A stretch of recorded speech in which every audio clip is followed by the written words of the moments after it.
Jesus wept. Those two words are the shortest verse in the Bible, yet they carry so much human emotion. Jesus wept.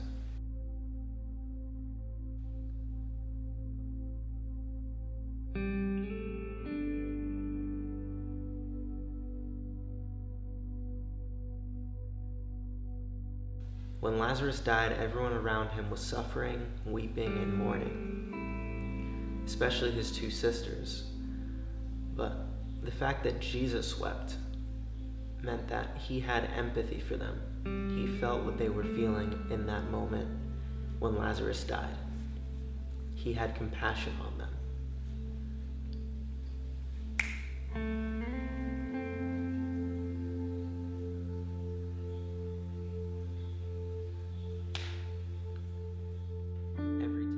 Every 10 seconds, a child around the world dies from a hunger-related disease. And around the world, 815 million people are malnourished. And even here in America, more than 3.3 million people suffer from persistent depression disorder. All of these people are in need of our compassion.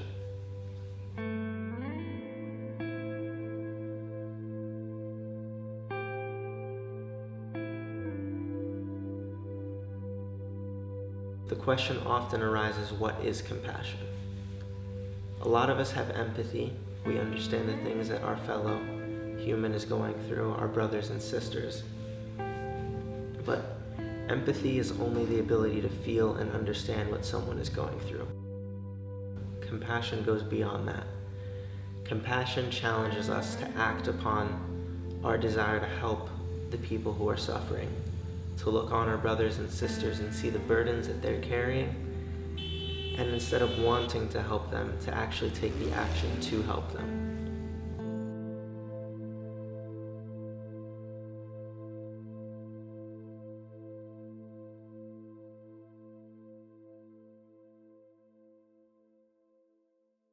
I was driving home from Newton, New Jersey, and I'm driving down the road and I see a man walking.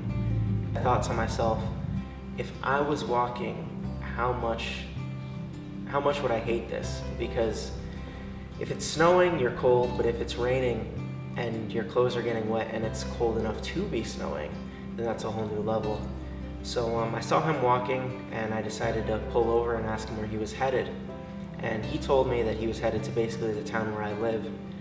So I told him he could hop in and I'd give him a ride. And, as he got in the car, I looked at him because he's a hitchhiker, and I told him, hey, if you try anything, I'm going to total the car with both of us in it. So he said, I won't try anything, and we continued on our way. And he told me his story about how he had recently lost his job, and he had walked to the town where I picked him up because he was heading to court, so that hopefully he'd be able to get a new job. 1 John 4:19 says, we love because he first loved us. One act of compassion can inspire another, and God has already activated compassion within us, so it's our turn now to activate compassion in somebody else. God is calling us to stand with the poor and powerless. He is calling us to stand with those whose dignities have been denied. God is calling us to stand with those whose burdens are more than they can bear.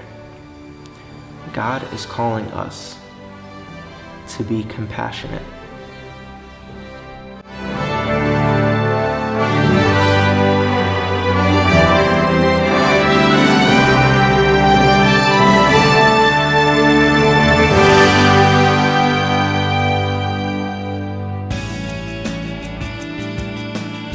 Not move.